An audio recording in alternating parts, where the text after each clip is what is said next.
For DS Simon's Vlog Views, this is Mike Bako coming to you from the PR News, PR Digital Summit, and we're joined by Albe Zakes of TerraCycle, who had terrific insights into content marketing and really reaching out to those third parties to help you publicize your own content. Tell us a little bit about how that strategy developed internally. I know that you take great pride in not ever having bought advertising.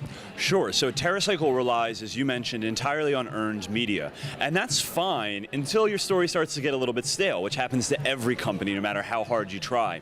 And it was actually a funny story. I was pitching an editor that I worked with often, and he basically said, listen, Albe, I love TerraCycle, I love your story, but we've written about you 3, 4, 5 times in the last year. We just can't write about you anymore. And that's when it occurred to me that we were running out of opportunities for earned media. So I went back to that editor and said, hey, what if we provided blog content for you? We'll make it from our CEO's name, we'll help promote it, we'll make it non-promotional for TerraCycle, and it was a really easy ask, and it turned out to be really successful for us.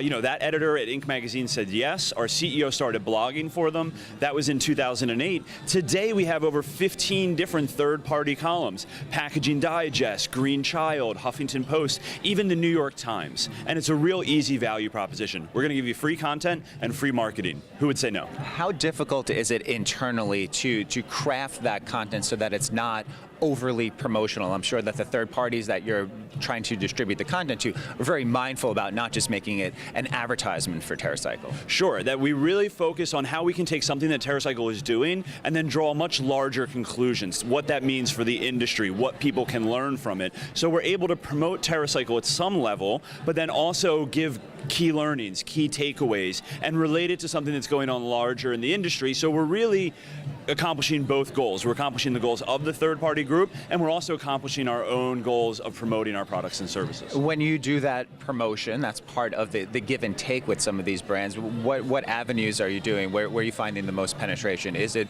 through Facebook and Twitter, or where are you finding the best reach? Sure, so absolutely Facebook and Twitter are a big part of it. For us, it's really direct communication as well. We put a lot of it up onto our website.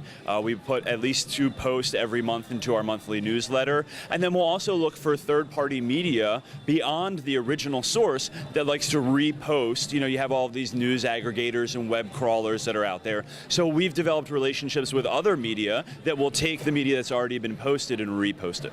Now, when you are thinking about third-party content, and some of our viewers may be doing that as well, you kind of go off the beaten path a little bit too.